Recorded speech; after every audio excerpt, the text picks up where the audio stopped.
All right, gang, let's look at our pose of the week for this week. Our pose is Ragdoll.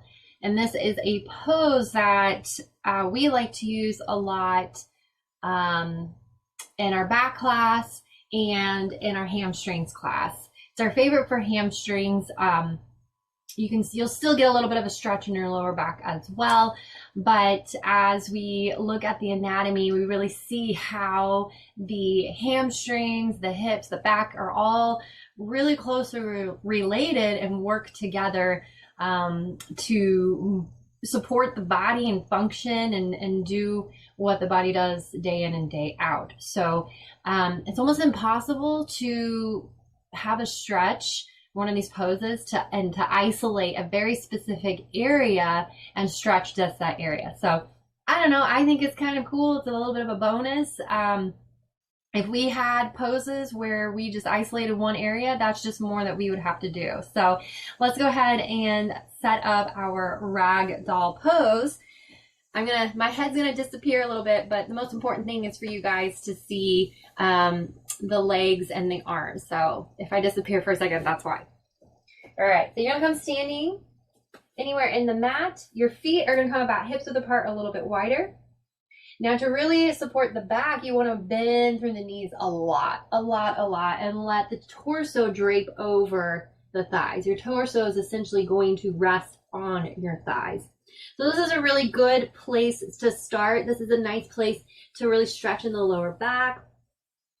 And a nice place to start as you come into your hamstring stretch here. So take opposite hands to opposite elbows and just let the head hang. You're gonna relax here. Really let gravity just be that gentle force to really pull you deeper into the stretch. Now as you're here, and you feel the torso wanting to drop closer to the ground, start to straighten the legs. Maybe you don't have to go all the way straight, locking the knees. That's not very comfortable, probably not the best idea to do here. So as you straighten your legs, just make sure there's a soft bend in the knees. And again, hold on to opposite elbows and allow the head hang. So you'll notice when you start straightening the legs, it starts to deepen the stretch. You're gonna feel a lot on the back side of the thighs here. So just kind of find that sweet spot where you can start to feel the lengthening, starting to feel the stretch, especially in the back of the thighs. Our hamstrings are, I don't like so much to use the word delicate, but our hamstrings, we like to think, I notice a lot of people, we think that our hamstrings are a lot stronger than they are and can really do a lot very quickly. And the hamstrings like to think they can do that as well, but that's not necessarily true. So you just want to kind of approach these stretches, maybe come to that 5 or 6 out of intensity instead of the 7, and work up, maybe up to the 7. I find that 5 or 6 is a good place to be, to feel that tension and to allow the muscles, that positive stress, the positive stimulation, so that they can the muscles start to gently stretch, and then over time, the muscles will start to extend, start to build on top of one another and extend, making longer muscles and having more of that space and the gains in flexibility here.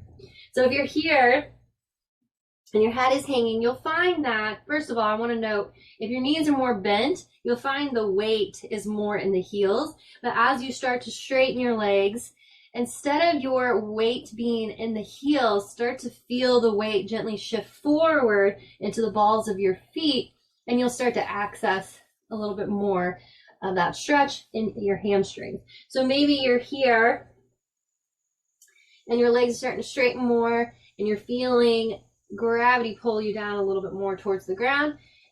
Maybe you can release, it's more comfortable to release the elbows and let the palms rest on the ground.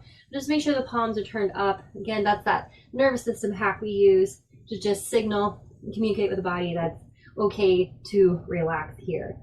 So if that's comfortable for you, you can stay right here. Maybe it's more comfortable to place some blocks underneath your hands. You can feel free to do that.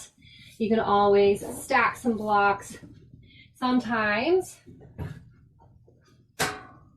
using the chair, bring your forearms to the chair and letting your head hang is helpful as well. Of course, you have blocks. If you need to bring the height up even more, you can do that. But just kind of play around with it, bending the knees, straighten the legs. You could also, if none of this that we just went over is helpful, you can also play around with letting your hips rest against a wall.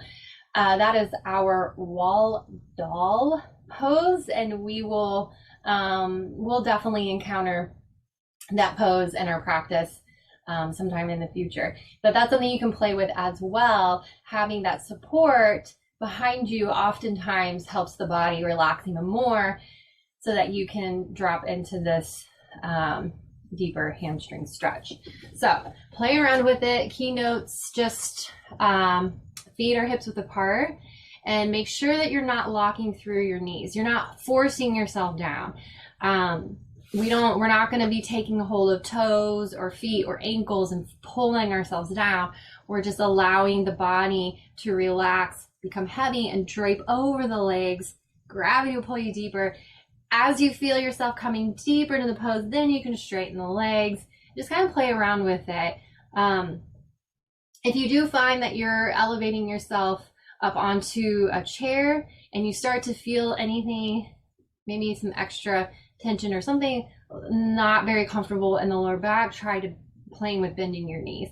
That's what I find to be super helpful, is if there's anything, when in doubt, it doesn't rhyme, but when in doubt, just bend your knees a little bit more. So keep an eye out for this pose. We're going to be doing this pose this week in our hamstrings class.